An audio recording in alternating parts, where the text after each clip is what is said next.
ഇന്ത്യയും ഗൾഫ് രാജ്യങ്ങളും തമ്മിലുള്ള വ്യാപാര കരാറിനുള്ള ചർച്ചകൾ പുനരാരംഭിക്കുന്നു. ചർച്ചകൾ പുനരാരംഭിക്കാനുള്ള മാർഗരേഖയിൽ ഇരുവിഭാഗവും ഒപ്പുവച്ചു. GCC രാജ്യങ്ങളുമായുള്ള വ്യാപാരവും നിക്ഷേപവും വർദ്ധിപ്പിക്കാനാകുമെന്ന് കേന്ദ്രമന്ത്രി പീയൂഷ് ഗോയൽ പറഞ്ഞു.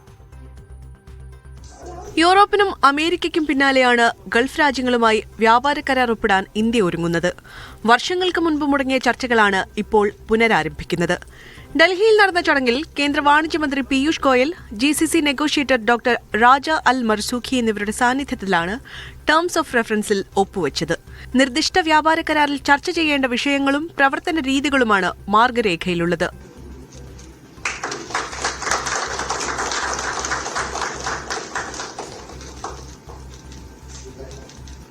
വ്യാപാര കരാർ ഇന്ത്യയുടെ ഭക്ഷ്യ സംസ്കരണം, അടിസ്ഥാന സൌകര്യങ്ങൾ, പെട്രോകെമിക്കൽ ഉൾപ്പെടെയുള്ള മേഖലകൾക്ക് ഗുണം ചെയ്യുമെന്ന് പീയൂഷ് ഗോയൽ പറഞ്ഞു.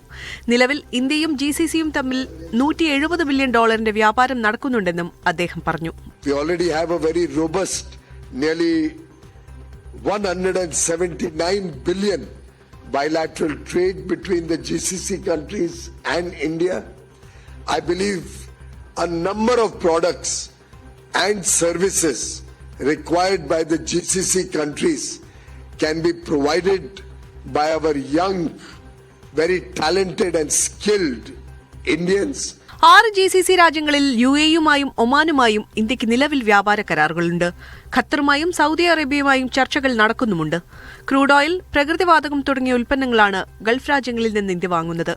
പകരം തുണിത്തരങ്ങൾ, ഇലക്ട്രിക്കൽ മെഷീനറി, സ്റ്റീൽ, ഇരുമ്പ്, ആഭരണങ്ങൾ, കെമിക്കലുകൾ എന്നിവയാണ് ഇന്ത്യ കയറ്റുമതി ചെയ്യുന്നത്. മീഡിയ 1, ഡൽഹി.